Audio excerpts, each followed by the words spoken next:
He spent a year playing matchmaker for the two roommates sleeping on either side of his bed, convinced he was witnessing the greatest love story never told. Every stolen glance, every midnight argument, every glass of warm milk before bed, he read it all as proof of a secret romance blooming right under his nose. Then, one night, he woke up wedged between two pairs of arms that refused to let go, and understood the story he'd been narrating was never about them. It had been about him. So what happens when the world's most devoted shipper realizes he was the ship all along? And both men he tried to set up now refuse to share him. Get cozy for a minute. Because this is the story of Milo, a guy who spent an entire year trying to play Cupid for his two roommates, only to end up the one they were both fighting over. If you've ever tried to set two people up and somehow ended up caught in the middle of it yourself, tell us about it in the comments. Let me start with a confession. I am a professional shipper. Not the amateur kind who gets excited over one cute selfie and then forgets about it by Tuesday. I mean a veteran, a specialist, a man who has spent 4 years of college living inside a dormitory with the two most shippable human beings I have ever laid eyes on and somehow still hasn't run out of material. My name is Milo Chen, and my two roommates are Jax Rivera and Sebastian Cole. They were, by any objective measure, absurd. They bickered like an old married couple, competed over things that didn't need competing over, and were so perfectly in sync that even their sleep schedules matched. Jax slept on the bunk to my left. Sebastian slept on the bunk to my right. I slept in the middle, like a peace treaty nobody had asked me to sign. Let me back up and explain how we all ended up crammed into the same triple room in the first place.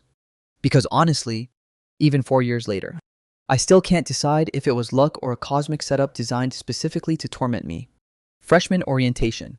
The housing office had run out of standard doubles by the time my registration went through, some clerical mix-up with my major transfer, and I got bumped into an overflow triple with two guys who, according to the intake form, had requested each other as roommates by name.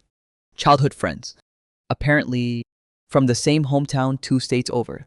I remember thinking, walking in with my one duffel bag and a box of manga I definitely should have left at home, that I had been assigned to live with two strangers who already had an entire shared history I wasn't part of.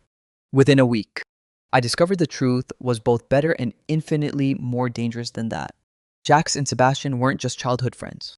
They were the kind of childhood friends who finished each other's sentences mid-argument, who somehow always ended up standing shoulder to shoulder in every group photo without anyone arranging it, who bickered with the easy, practice rhythm of two people who'd been doing it since they were 7 years old and had no intention of stopping now that they were 20. I had, in short, been assigned front row seats to a decade-long slow burn already in progress. A veteran Fudanshi does not get handed material like that and simply walk away from it. I unpacked my manga, set up shop, and never looked back. For a while, shipping them was the purest joy of my life. But somewhere along the way, I couldn't tell you exactly when something started to feel off. It was subtle at first. The way they looked at me had started to remind me less of two guys who tolerated their weird roommate, and more like two starving cats eyeing the last rib on a plate between them. I told myself I was imagining things. A Fudanshi's brain does strange things after 4 years of undisturbed shipping. Surely I was just projecting. I was wrong. I was so wrong. It started, as many great disasters do, in the communal bathroom. Jax and Sebastian had, once again, devolved into a shirtless flexing contest, something they did roughly twice a week, always under the flimsy pretense of checking their gains. I stood off to the side with my toothbrush hanging out of my mouth, silently taking notes for my sister Zoe, who lived vicariously through my daily reports. Without warning, Jax's tall, dripping wet frame wrapped around me from behind. He grabbed my wrist and pressed my palm flat against his stomach. Feel that. Tell me honestly, how's the progress? His abs gleamed under the bathroom light like something carved out of marble by a sculptor with something to prove. I yanked my hand back so fast I nearly dropped my toothbrush. Don't drag me into this. If Sebastian sees you doing that, he's going to lose it. Sure enough, the second the words left my mouth, Sebastian's expression went dark. He slapped Jax's hand away from my wrist like he was swatting a fly. Jax, do you have any shame at all? Then, and this was the part that broke my brain a little, he pulled me out of Jax's arms and, in the same motion, guided my hand to his own stomach. Was this a power move? Was he trying to one-up Jax? Genius. Absolutely diabolical. My face went warm despite myself. Because, okay, fine. I did feel nice. Jax noticed immediately. Of course he did. He shoved Sebastian's shoulder. And just like that, the two of them were off again. hurling insults back and forth like a tennis match. Neither of them intended to lose. Get lost. You overgrown house cat. Since when do you get to touch him? Says the dog who started it. At least I have manners. Unlike you. Drooling all over people in public. Who are you calling a dog? You ice cube. An ice cube is better than a stray who begs for attention all day. I stood between them, mentally screaming. A dog and a cat, natural enemies bound by fate, snapping at each other on the surface while something entirely different simmered underneath. This was it. This was the platonic ideal of the enemies to lovers arc, playing out in real time in my dormitory bathroom. I had chosen my ship well, and the casting could not have been more perfect. Jax had that golden retriever charm, all easy smiles and reckless energy. The kind of guy who made friends with strangers on the bus. Sebastian, meanwhile, wore an expression so permanently composed. It looked like he was owed money by the entire universe and was still waiting on the interest. Individually, either one of them could have stopped traffic. Together, they were the reason I believed in a higher power. I was still grinning to myself when they both turned and looked at me at the same time. Jax lifted his chin, puffing his chest out like a rooster that had just won a fight. It didn't remember starting. Milo, objectively, who looks better right now? Sebastian's dark eyes settled on me too. Quieter but no less expectant. Milo, who do you prefer? Why were they asking me this? Was this some kind of elaborate flirting by proxy? My shipper heart was moving faster than a roller coaster that had lost its brakes. This was delicious. Absolutely. Criminally delicious. I swallowed and did the diplomatic thing. I like you both equally. Ha. Ha ha. I said this because I was terrified that picking a side would get me exiled from the dorm by whichever loser felt slighted. Though, privately, I was hoping one of them would slip and reveal who topped and who bottomed. The thought alone made the corner of my mouth twitch. Fresh content. Incoming. Except they both went quiet. Jack's easy grin faltered into something stranger. Wait, Milo, are you saying you like both of us? Like both. Even Sebastian's carefully maintained ice wall cracked. Just slightly. Oh no. Had I just made them jealous of each other by saying I liked them equally? I backpedaled hard. No. I meant we're brothers. Ride or die dorm brothers. Isn't hanging out together the best thing ever? The more I explained, the stranger their faces got. I abandoned ship. Literally, I'm gonna shower in the other stall. You two keep going. I grabbed my towel and fled to give them privacy. My heart chanting, please don't let the ship sink. Please don't let the ship sink the entire way. Under the water. My imagination ran wild without permission.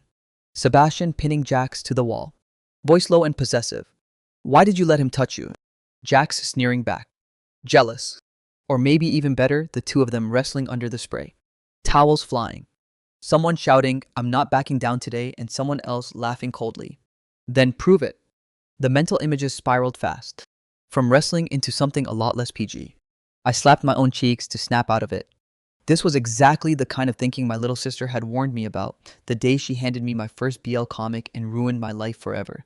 Once you crossed into that world, ordinary romance stopped registering as romance at all. It became background noise. By the time I got out of the shower, I found them arguing again. Jax had Sebastian pinned to the wall by the shoulders. Teeth gritted. We already agreed. Monday, Wednesday, Friday are mine. Tuesday, Thursday, Saturday are yours. Sunday's rock, paper, scissors. You trying to renegotiate now? Sebastian shoved him off with icy composure. I never said one round settles it. Best of 5. Whoever wins 3 takes Sunday. Neither of them noticed me standing frozen in the doorway. My shipper brain immediately floored the accelerator. Rock, paper, scissors. To decide what? Exactly. A theory bold. Unverified. Deeply exciting began assembling itself in my head. Were they deciding who topped and who bottomed on a rotating schedule? Oh my god.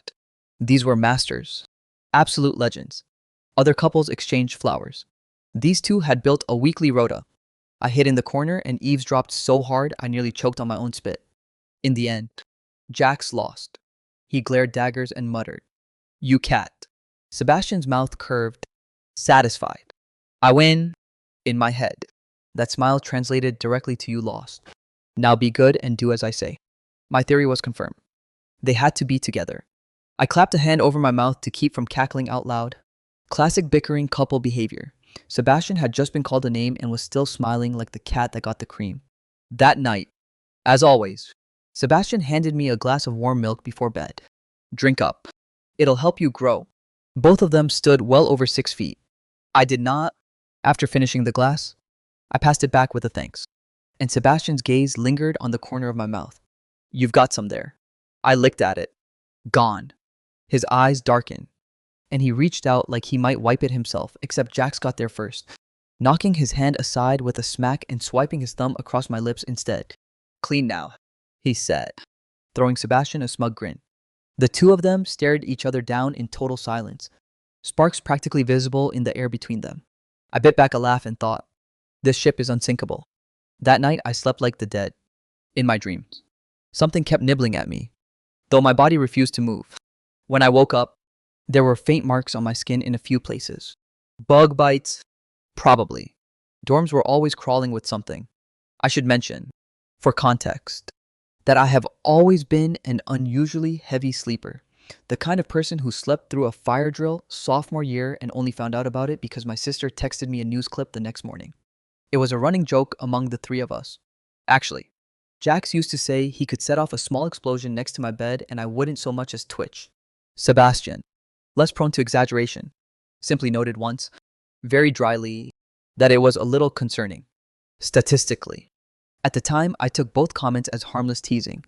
Looking back, I think they were quietly, separately, taking notes. Sebastian appeared behind me while I was inspecting one of the marks. Bitten again. I nodded. At that exact second, a pained groan came from the top bunk.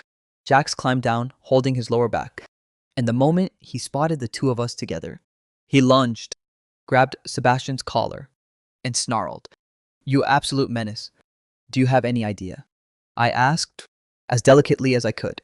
Jax, what happened to your back? He glanced at me, eyes flicking briefly to the marks on my skin before he answered through his teeth. Nothing. Twisted it weird last night. He raised his fist like he might actually take a swing at Sebastian. No way. Was it what I thought it was? Had Sebastian gone that hard the night before that he'd thrown out Jax's back in a shared dorm room, 3 feet from where I was sleeping? These two really did not do anything halfway.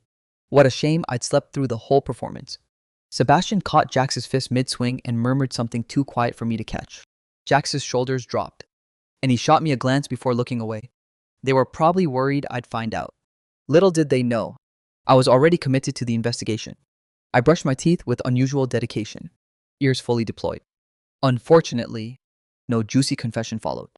Later, sitting on my bed applying the bite ointment Sebastian had bought me, because apparently he'd noticed the bites happened to me specifically and nobody else, I asked the obvious question. Why do the bugs only ever bite me? The two of them, who agreed on nothing, answered in perfect unison.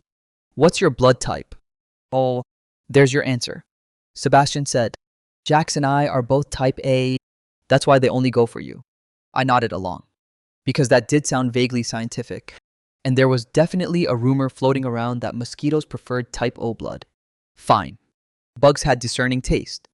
Apparently, I tried applying the ointment myself, holding a cotton swab between my teeth. Jax leaned in and studied the marks with a strange tightness in his jaw. Need help. I froze. His back was already messed up and he still wanted to help me put on lotion. What a genuinely good person. I handed him the swab. The moment it touched one of the marks, something sharp and unfamiliar shot through me, and an embarrassing little sound escaped before I could stop it. I bit my lip immediately, mortified. A full-grown man, making noises over a roommate applying ointment. My face burned. I snatched the swab back. I've got it. Something flickered in Jax's eyes that I couldn't name. Across the room, Sebastian watched us with an unreadable, faintly stormy expression. I nodded to myself, satisfied. Jealousy. Understandable. I really was witnessing a masterclass in slow burn tension. On Monday, it was Jax's turn to hand me the milk. I drank it, sprayed the bed down with bug repellent just to be safe, and went to sleep without a single bite that night. Instead, in my dream, something was gently nibbling at my lips. Had the bugs upgraded their menu? When I woke, my body was clear, but my mouth stung faintly. I found a small cut at the corner of my lips in the mirror. Strange. Had I eaten something too spicy the day before? While I stood there frowning at my own reflection, Sebastian stepped onto the balcony behind me, greeted me on his way past, then paused just long enough to study the corner of my mouth with unusual intensity before disappearing back inside. Not long after, muffled arguing started up again, this time with Sebastian's voice, cold and clip, cutting through the wall. Jax, are you an animal? Animal was a very interesting word to overhear. I abandoned all pretense of dignity and pressed myself against the crack in the door. Jax sounded like he was explaining himself, unconvincingly. My face went hot just listening. I remembered the schedule. Monday belonged to Jax, if my theory was right. Jax, who acted like sunshine in a hoodie during the day, apparently turned into something else entirely once the lights went out. Just imagining it made my pulse spike. Since I had started shipping these two, the corners of my mouth had become harder to control than a rifle on full auto.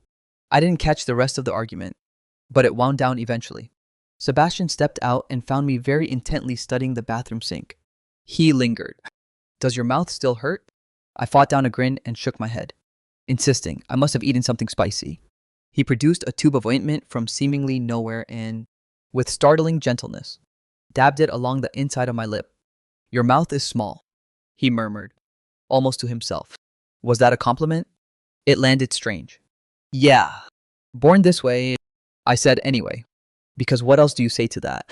When he was done, I offered out of politeness. I told myself to check if his mouth needed anything. Something crossed his face too fast to read before it smoothed back into his usual blank composure. I'm fine. Jax must have already handled it. I decided. Shipping these two was, genuinely, the best hobby I had ever picked up. That night, I couldn't resist sending my sister the update. She lost her mind over text. They fight like they want to kill each other in public and then do that behind closed doors. That's exactly my type. How did you find a ship this perfect?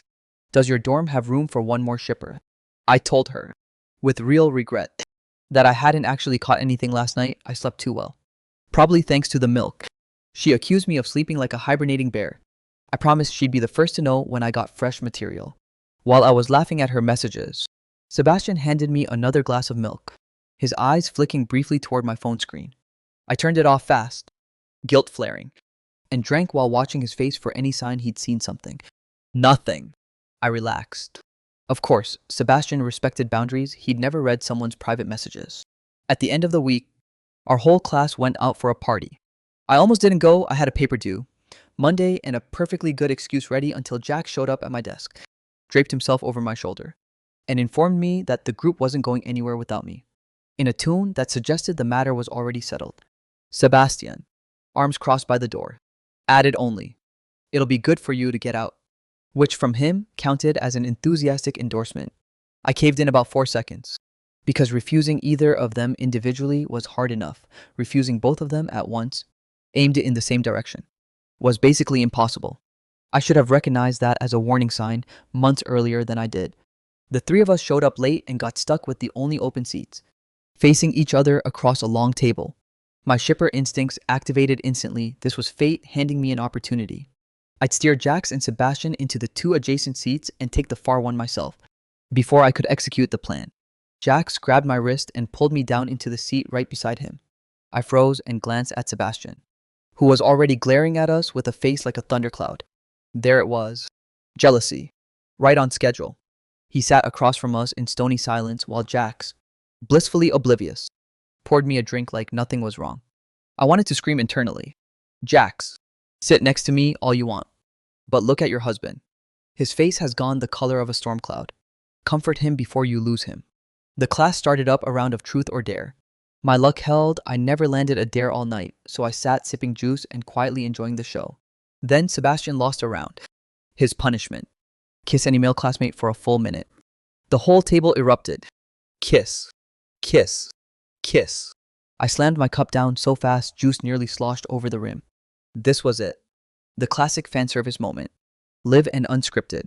Sebastian's eyes swept the table and landed predictably, deliciously on us. My pulse spiked with excitement, not nerves. Obviously, he was about to kiss Jax right in front of me. Front row seats to my own ship. Life didn't get better than this. Scoot over a little, Sebastian said, looking directly at me. Oh, he wanted room to reach Jax. Fine. Fine. I could work with that. For one wild second, I genuinely thought he meant me. and the sheer absurdity of that idea made me want to laugh at myself. I started to shift when Jax growled through his teeth, "Don't move!" Before I could process that, Sebastian's hand landed on the back of my neck, his face filling my entire field of vision, his voice dropping low right against my ear. "Milo, help me out here." And then he kissed me. Directly.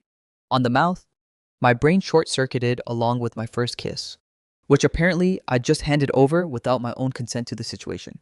And even mid-crisis, some traitorous corner of my mind was still trying to ship them. I truly was beyond saving. The minute that followed felt like an hour. When he finally pulled back, I sat there completely dazed. Beside me, Jack's expression had gone thunderous. He yanked a fistful of napkins from the table and started scrubbing at my mouth like it was a crime scene. Then rounded on Sebastian. "Have you lost your mind?" Sebastian licked his lips, unbothered. I was completing the dare. "Also be gentler." His mouth's already swollen. I sat there in a fog. One question, circling my brain on loop. Jax was right next to me. Why did Sebastian pick me instead? Could this somehow still be part of their thing? I didn't have long to process it, because Jax drew the exact same dare 2 rounds later. He turned and looked at me the way a wolf looks at something smaller and slower than itself. A chill went down my spine. I leaned away on instinct, already sensing where this was going. He pinned me straight down onto the couch and kissed me. For the full 60 seconds. Every attempt I made to squirm away just made him kiss me harder. Until I lay there afterward completely limp, like overcooked noodles fresh out of the pot. He pulled back with the satisfied grin of a hunter admiring a catch. "So soft," he murmured. Around us, the entire party had gone silent, then exploded. Someone spilled an entire cup of water on the floor without noticing. Someone else's jaw had dropped low enough to fit a small animal inside it. Was that real? I thought I was watching a movie. Where did you two learn to kiss like that? Milo is so lucky. Wait, I'm jealous too. Actually, back at the dorm that night, I was still walking around in a fog. I cornered Sebastian first. "Why didn't you ask Jax to help you?" "I was right there," he answered, infuriatingly logical. "Too many people around. You were closer." Nonsense.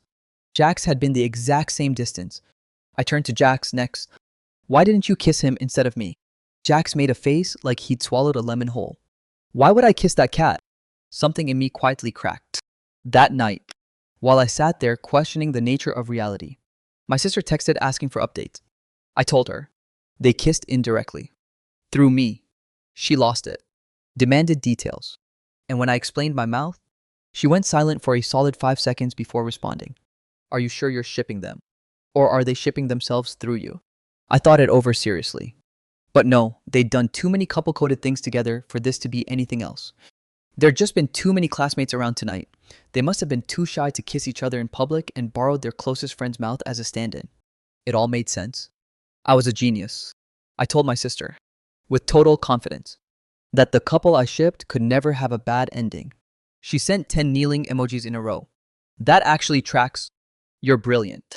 They trust you enough to pull you into their thing. You three must be close." Of course. I typed back, grinning. I kept reporting fresh material to my sister daily after that. What I did not expect was for Sebastian to eventually find our entire chat history. It happened on an ordinary afternoon. I'd gone for a run, come back, and jumped straight into the shower only to remember halfway through that I'd scheduled a package pickup. My phone rang out on the desk. Sebastian knocked on the bathroom door to tell me. Without thinking, I called out my passcode and asked him to grab the package and hand off the pickup code to the courier. I was genuinely touched in the moment. Thank God for Sebastian.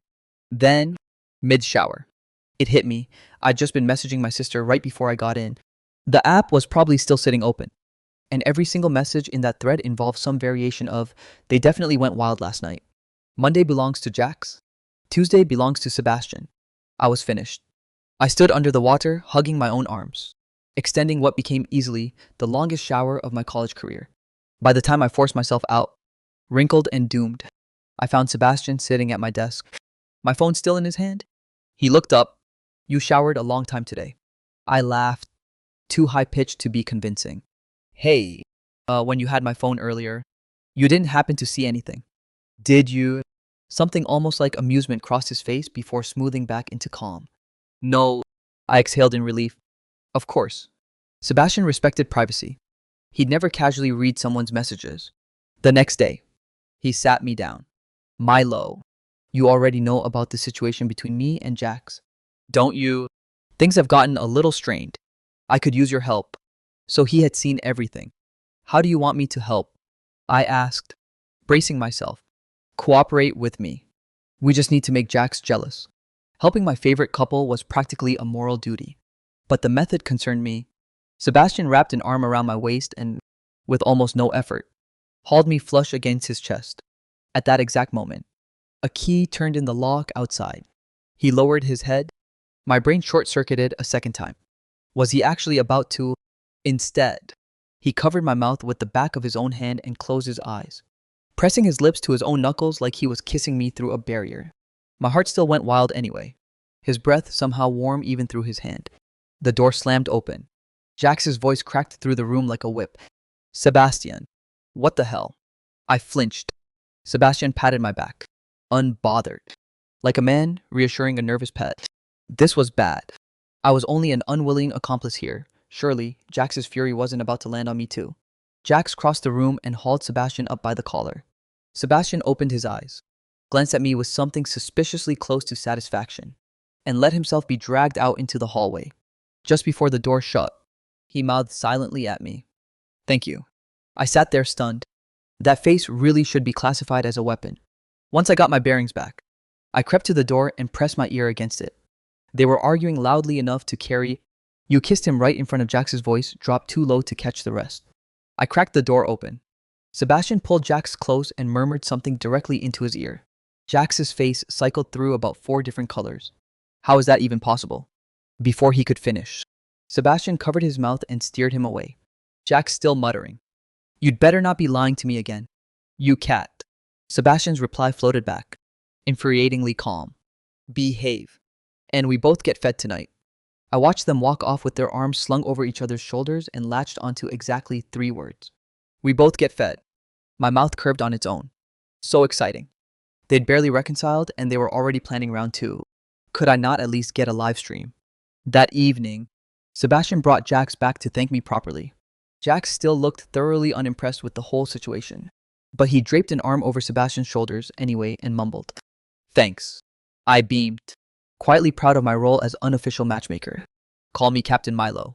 My sister, informed immediately, was appropriately impressed, as expected of my brother. The couple themselves confirmed it. You can ship them publicly now. We laughed at each other over text like a pair of overexcited geese. I need to tell you about the notebook, because for about 48 hours, I'd completely upended everything I thought I understood about my own ship. It happened a few days after the whole phone incident, while I was borrowing Sebastian's desk to print an essay because my own printer had, predictably, chosen that exact week to die. Rummaging for spare paper in his top drawer, which, in hindsight, I should not have done. But curiosity is a disease, and I have never claimed to be cured. I found a small black notebook wedged behind a stack of textbooks.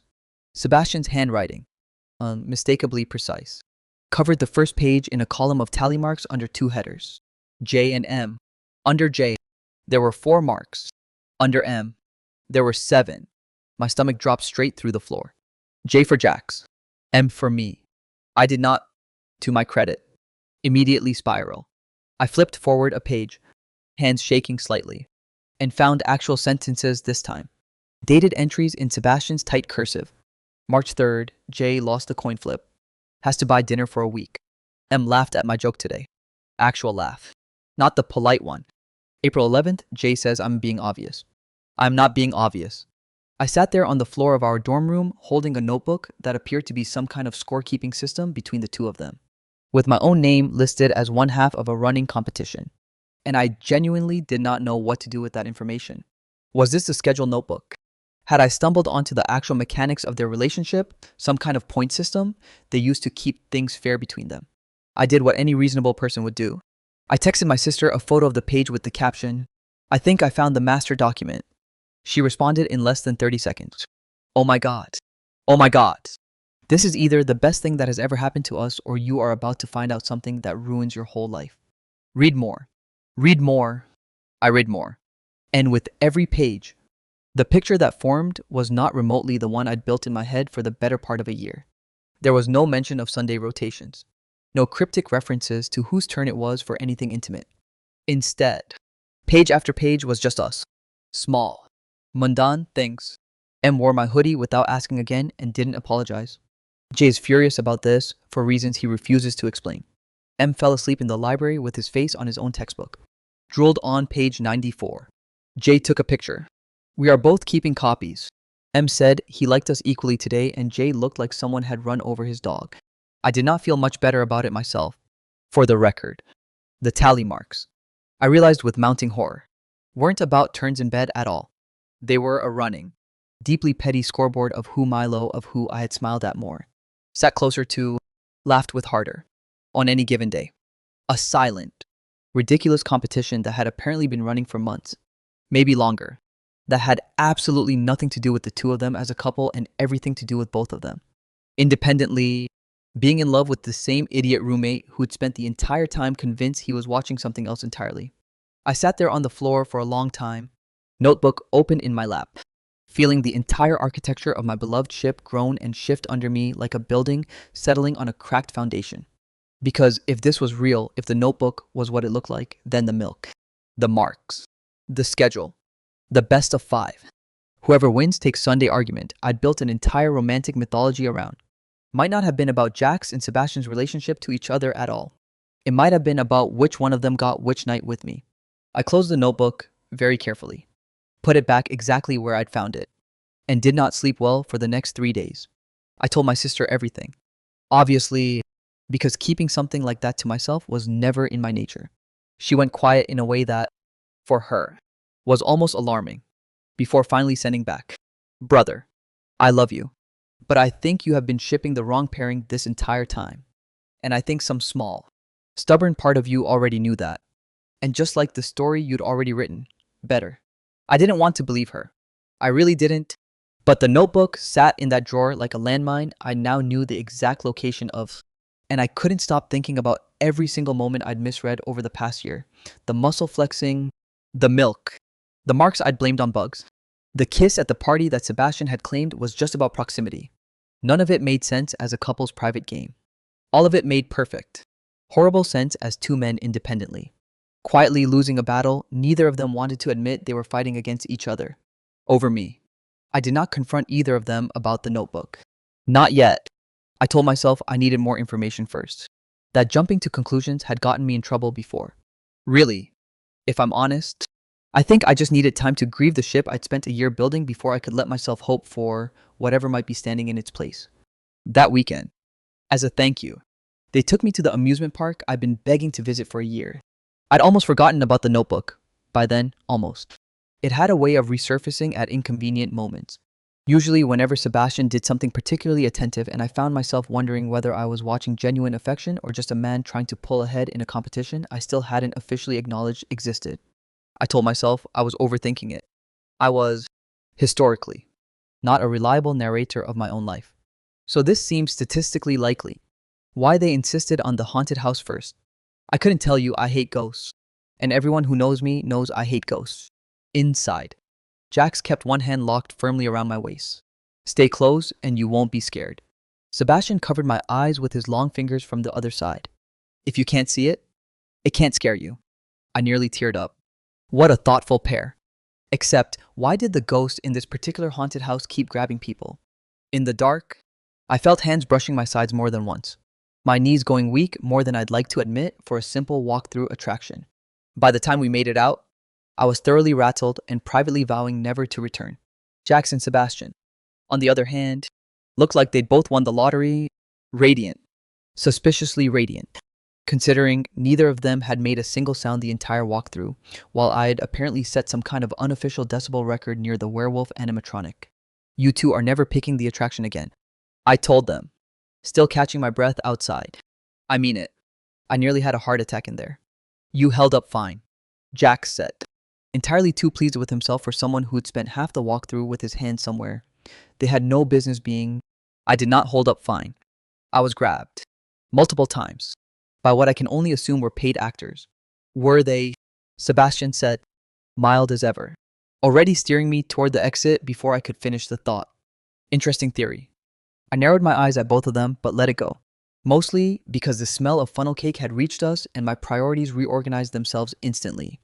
We spent the next hour doing things I would have sworn, at the time, were completely platonic.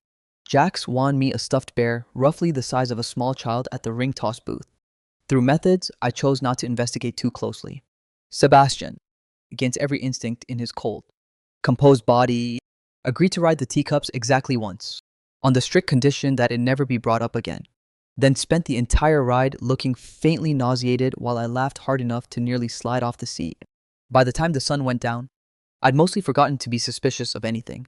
That evening, they took me to a gaming lounge with private rooms, enormous monitors, reclining chairs, the works. I felt like I'd entered heaven, right up until I realized I was somehow sitting in Jax's lap. Only 2 chairs, he said, arm locking around my waist before I could stand. You're light. This way we can all play. His breath ghosted the back of my neck the entire round, distracting in ways I refused to examine too closely. I glanced at Sebastian, half expecting outrage.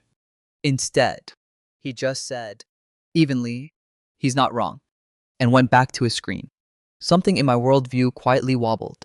What kind of couple calmly watched their partner hold someone else in his lap without blinking? What universe had I stumbled into?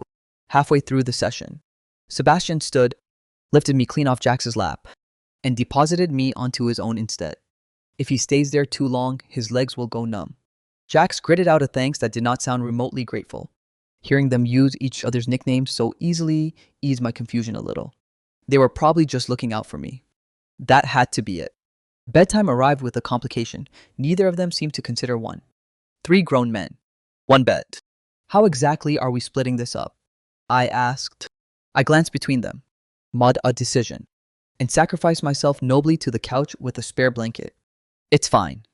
Pretend I'm not here. I closed my eyes and kept every sense on high alert, listening for anything worth reporting. Nothing happened. Exhausted from the day, I drifted off without meaning to. I woke the next morning flat on my back, in the middle of the actual bed. Jax on my left and Sebastian on my right arm slung over me from both sides like I'd been claimed as shared property overnight. I lay completely still, too stunned to breathe. A dream. Had to be a dream. I closed my eyes and opened them again.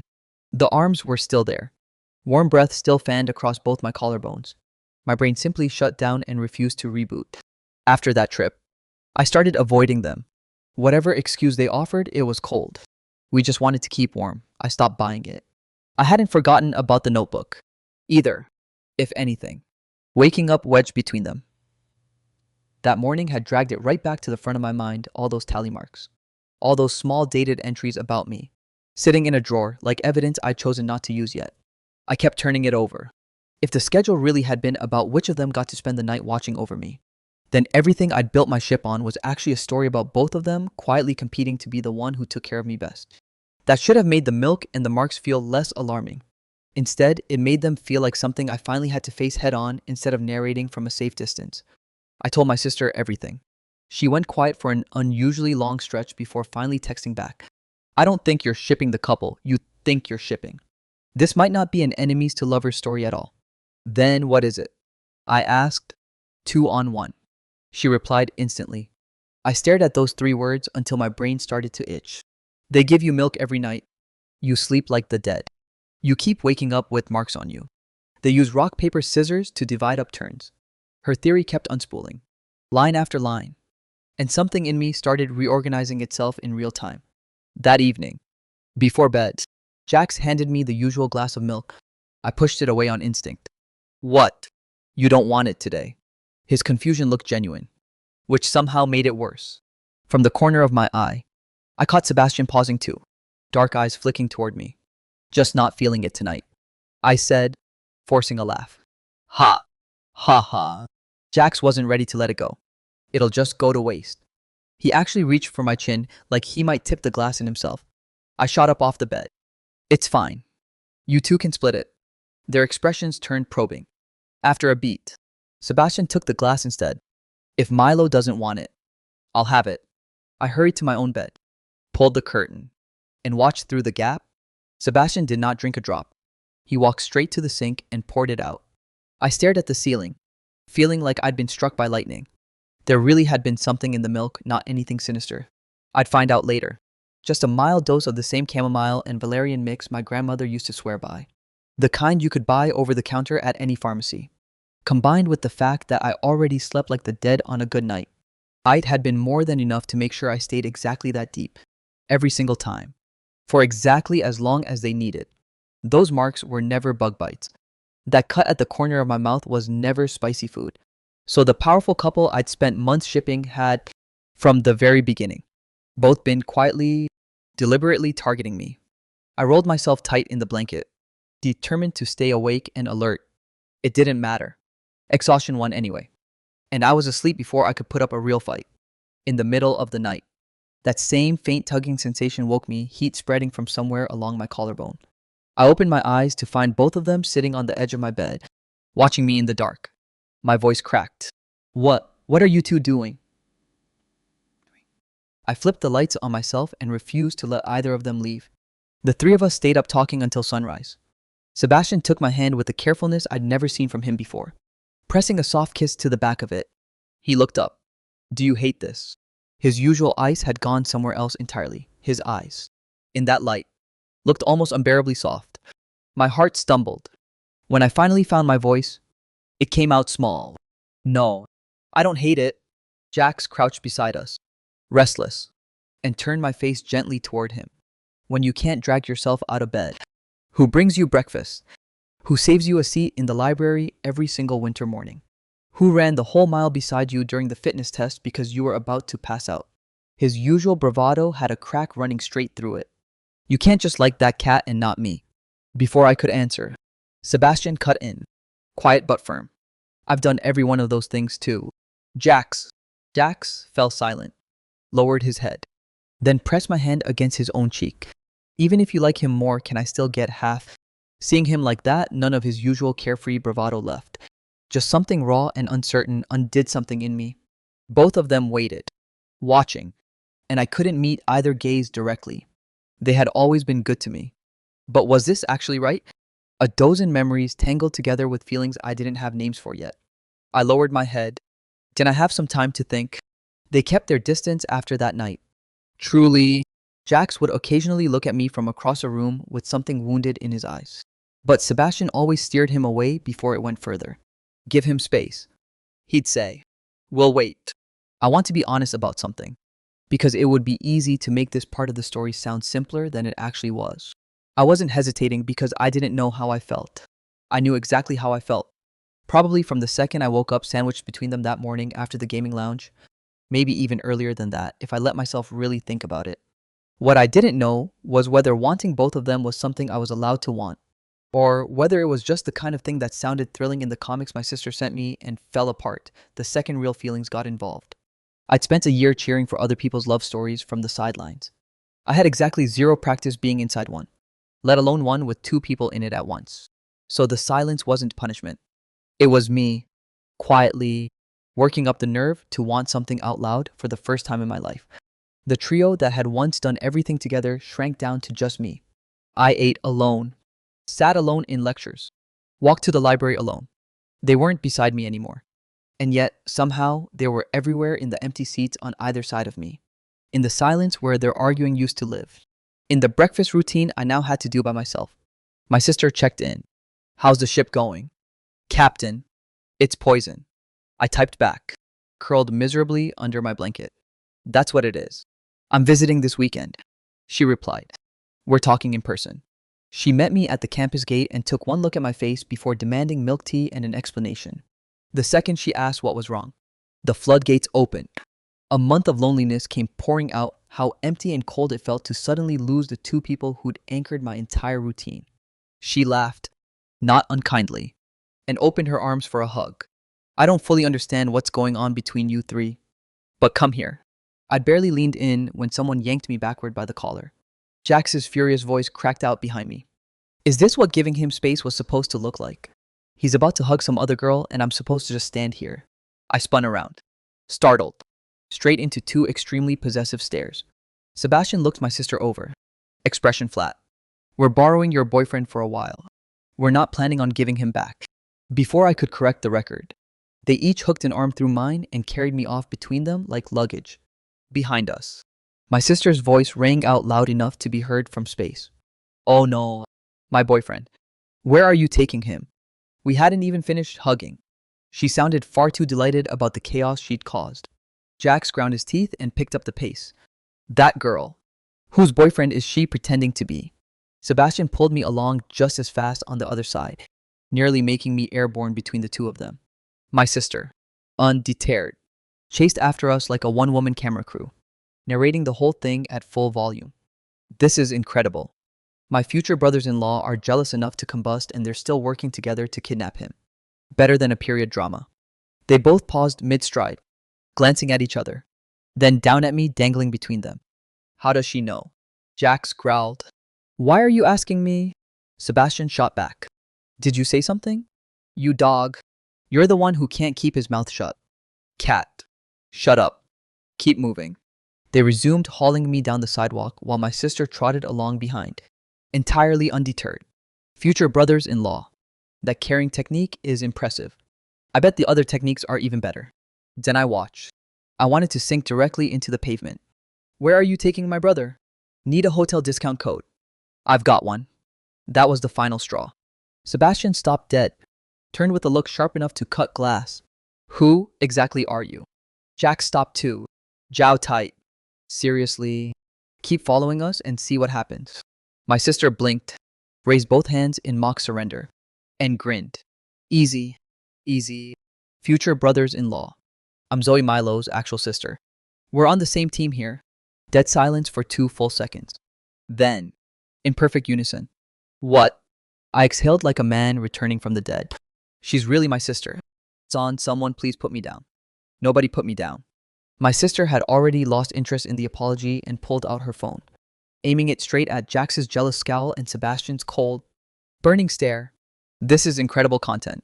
The jealousy is radiating. Brother, stop struggling.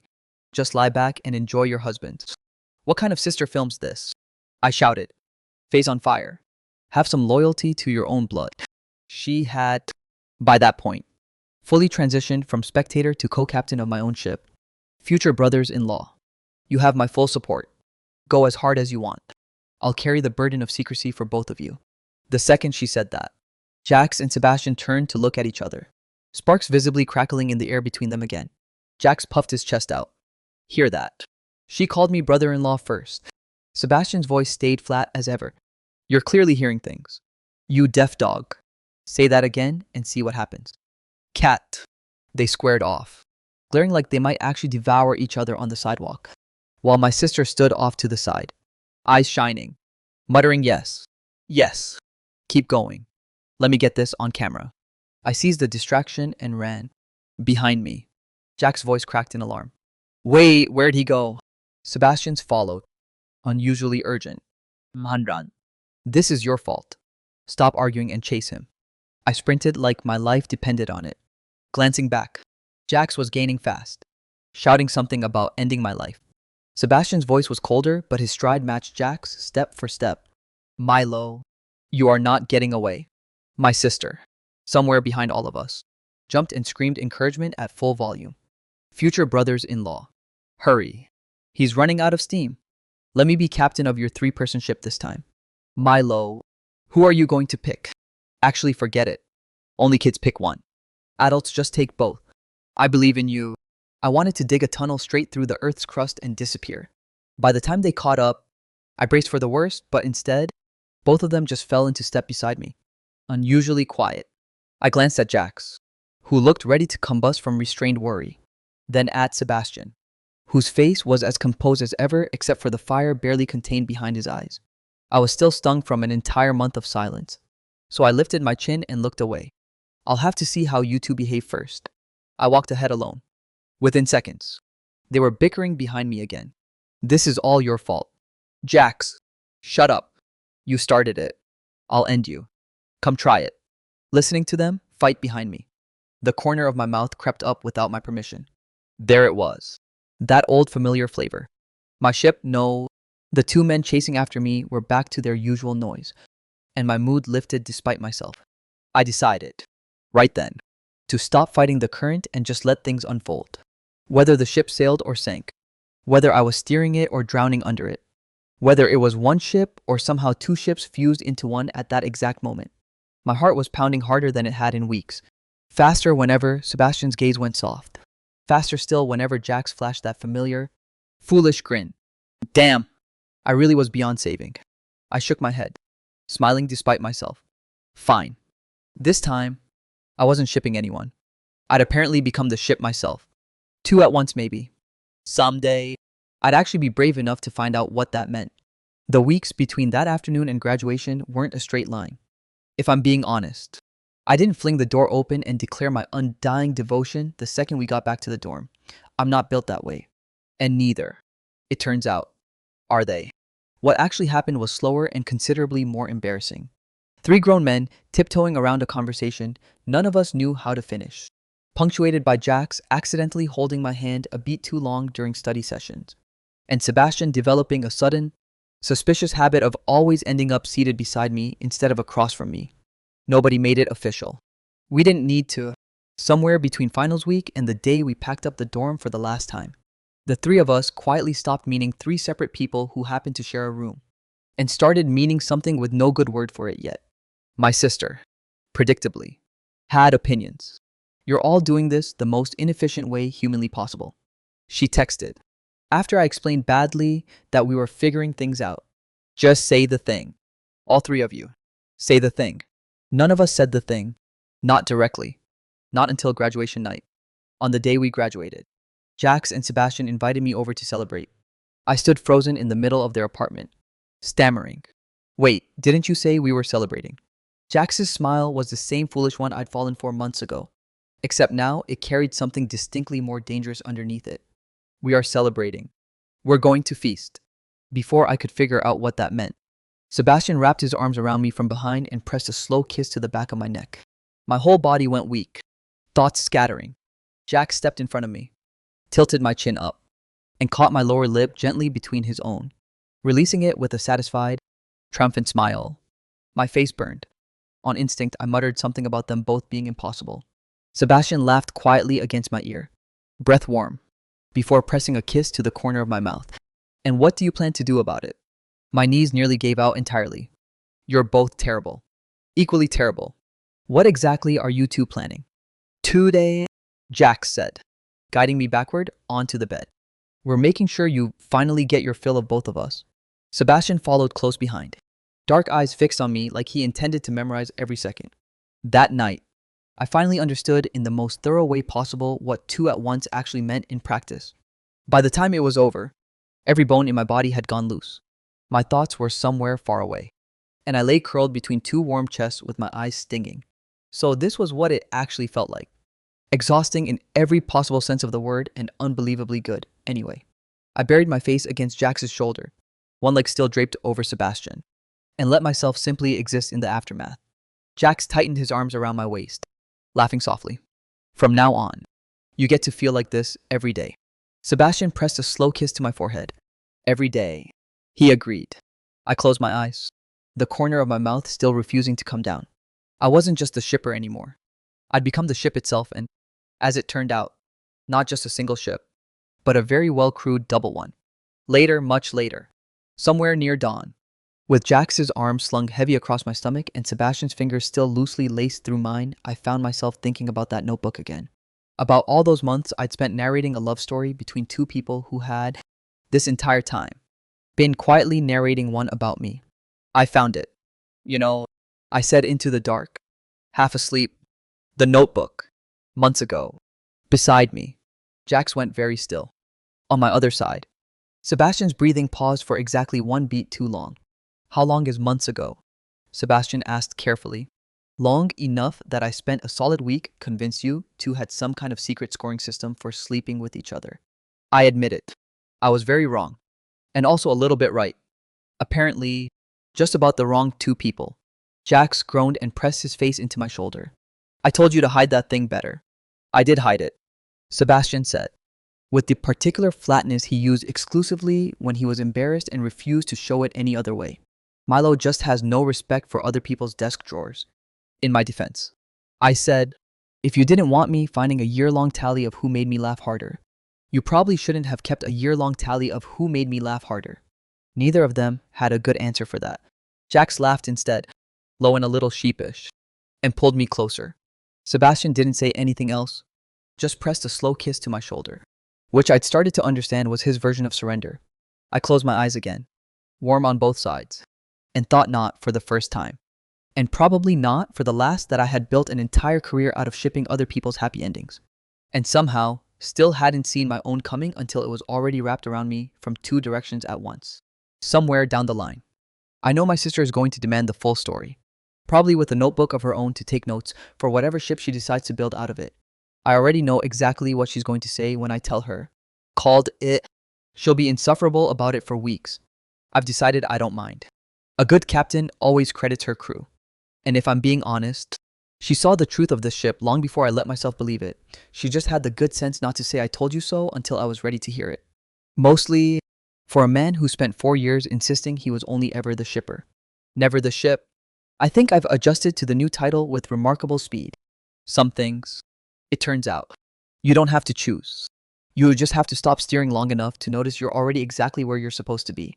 If you told freshman year me, unpacking a duffel bag and a box of manga into an overflow triple room, that 4 years later he'd be lying here, tangled up in the exact story he'd been narrating from the sidelines this whole time, I don't think he would have believed you. He'd have said the shipper never becomes the ship. That's not how the rules work. Turns out, the rules were always more flexible than I gave them credit for. Turns out, the best ships were never the ones you found. They were the ones patient enough to wait until you finally noticed you'd been part of the story all along. So, for the record, in case my sister ever asks how it ends, the ship sailed. Both of it. All three of us. Still bickering. Still ridiculous. Still very much afloat. Damn! If I'd known getting claimed by my own ship felt this good, I never would have wasted all that time shipping other people so recklessly. There's an epilogue to this, of sorts, though it's a small one. About a year after graduation, my sister finally got the tour of the apartment.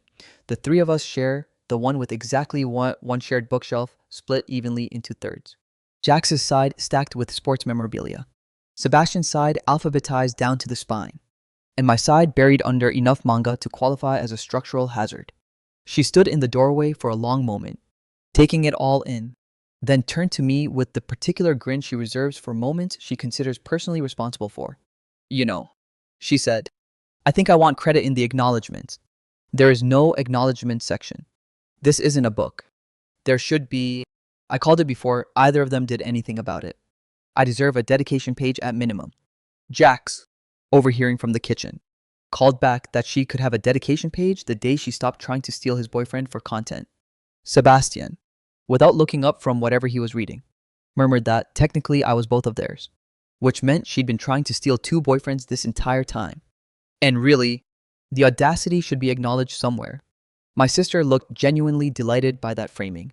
She spent the rest of the visit drafting an increasingly elaborate acknowledgments page on her phone, out loud, assigning herself titles like Founding Captain and Chief Intelligence Officer, while Jax loudly disputed her jurisdiction, and Sebastian calmly pointed out that no intelligence had actually been gathered, only guessed at with alarming confidence. By the time she left that evening, she had made us promise there would be a proper family dinner before the end of the month, so I can formally interrogate my brothers-in-law about their intentions, since apparently nobody else in this apartment is going to do it. I decided, watching the 3 of them bicker good-naturedly across the kitchen, that I didn't mind being outnumbered anymore. I'd spent years narrating other people's happy endings from a safe distance, certain I'd always be the one holding the camera instead of standing in the frame. Turns out the frame was a lot roomier than I ever gave it credit for. Turns out there was space in it for exactly or exactly one more person. Dead center, right where he'd been standing the whole time without realizing it. And if my sister ever does get her formal interrogation dinner, I already know how it'll go. She'll ask Jax and Sebastian, one at a time, with theatrical seriousness, what their intentions toward her brother are. Jax will say something loud and sincere and slightly too honest for the dinner table. Sebastian will say something short and dry that somehow lands harder than anything Jax could have said in 3 sentences. And I'll sit between them, exactly where I always end up, thinking that, for a man who spent 4 years insisting he only ever wanted to watch other people's love stories, I turned out to be a remarkably willing participant in my own. Tell us in the comments who you were rooting for the whole time, Jax, Sebastian, or the chaos of both. If this story kept you hooked, hit subscribe so you don't miss the next one. And thank you so much for staying with us until the very last word.